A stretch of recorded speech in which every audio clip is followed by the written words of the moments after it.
Welcome back to the world of ancient Egypt, a realm of gods, betrayal, and cosmic justice.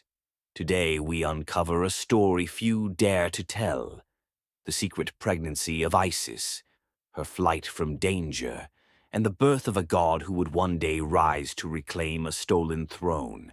This is where the legend of Horus begins. It all started after the brutal murder of Osiris. His wife, Isis, was left alone, grieving, vulnerable, and secretly pregnant with his only heir. But while she mourned, Set, Osiris's own brother and killer, was seizing power.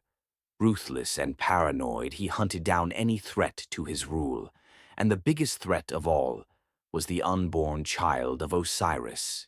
So Isis fled. She slipped into hiding, moving from village to village, desert to marsh, always watching, always protecting the life growing inside her. But even shadows couldn't hide her forever.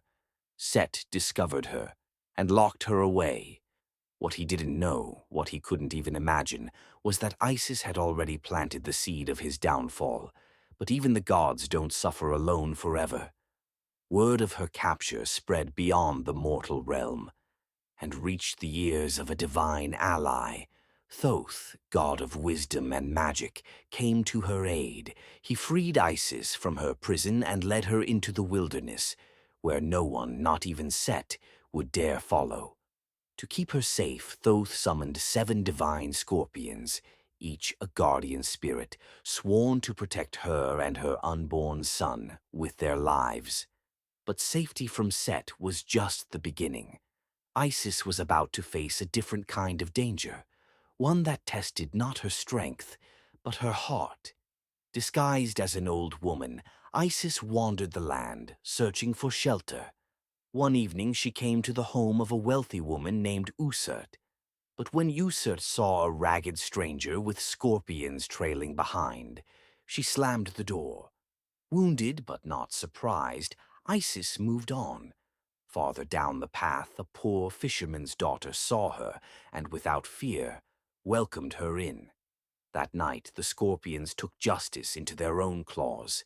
They crept back to Usert's home and stung her young son with a venom so powerful it took all 7 of them to make it. The child began to die. Usert cried out in agony, and though Isis had every reason to turn away, she didn't. Moved by the cries of a mother, she rushed to the child's side. Reciting the sacred names of each scorpion, she reached the final one, Taphin, and with that name, the venom vanished. The boy lived. Usert collapsed, overcome with shame and awe, realizing who the woman truly was. She gave away all her wealth in repentance, offering it to the girl who had welcomed Isis with nothing but kindness. And so, with compassion proven and danger behind her, Isis continued her journey. A greater destiny was waiting. At last, in a hidden sanctuary far from the eyes of Set, Isis gave birth to Horus, the falcon god, the true heir, the future king. But this was not the end of the story. This was just the beginning. A god has been born, but Set still holds the throne. And in Egypt, a throne stolen in blood is never returned without war. In the next chapter, the child becomes a warrior, and the battle for Egypt begins. If you're enjoying the journey so far, drop a like, hit subscribe, and share your thoughts in the comments. You won't want to miss what comes next.